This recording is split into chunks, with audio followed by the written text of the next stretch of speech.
Assalamualaikum warahmatullahi wabarakatuh. Selamat pagi, selamat siang, selamat sore bagi semua rekan-rekan mahasiswa Universitas Terbuka di seluruh Nusantara.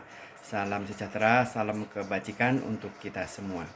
Untuk edisi pertemuan keempat ini dalam mata kuliah Hukum Bisnis, kita akan memberikan sedikit pencerahan mengenai suatu wadah, ya, artinya suatu tempat atau suatu persekutuan dalam suatu usaha, di mana tentu orang-orang ingin mendirikan suatu usaha, bisa saja tidak dengan sendiri, bisa saja dengan beberapa orang dan sebagainya.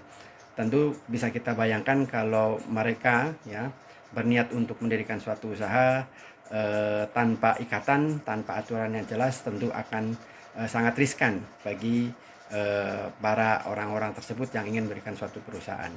Nah, apabila ya mungkin 2 orang atau lebih berminat untuk mendirikan suatu usaha, tentu harus kita ikat dalam aturan hukum yang jelas. Supaya apa? Supaya hak dan kewajiban di antara orang-orang tadi dalam menjalankan usahanya ketika mendapatkan untung ataupun rugi jelas konsekuensinya. Nah, mendirikan suatu perusahaan, dalam hal ini perusahaan terbatas yang lebih banyak mungkin orang-orang mendirikan jenis perusahaan ini, itu diatur dalam Undang-Undang Nomor 40 Tahun 2007. Bahwasanya dalam pasal 1, perseroan terbatas adalah salah satu badan usaha yang harus memiliki badan hukum, di mana ada 2 orang atau lebih sepakat untuk mendirikan suatu perusahaan, menyertakan modal, ya, dan harus dijalankan dengan baik sesuai dengan aturan perundang-undangan yang ada di Indonesia.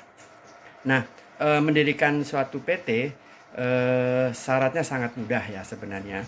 Yang pertama adalah mungkin bisa dari 2 orang atau lebih yang sepakat mendirikan usaha. Kemudian di dalamnya ada modal yang disetor, ya. Dalam Undang-Undang Nomor 40 Tahun 2007 ini juga disebutkan minimal ya sekitar 50 juta harus ada modal yang disetor, ya, kemudian dituangkan dalam suatu akte notaris.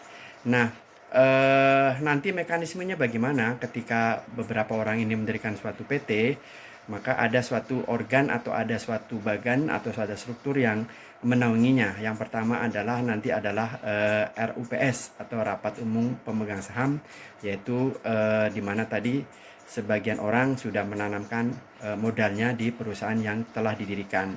Kemudian ada nanti yang mengelola perusahaan tersebut yang kita kenal namanya dengan direksi.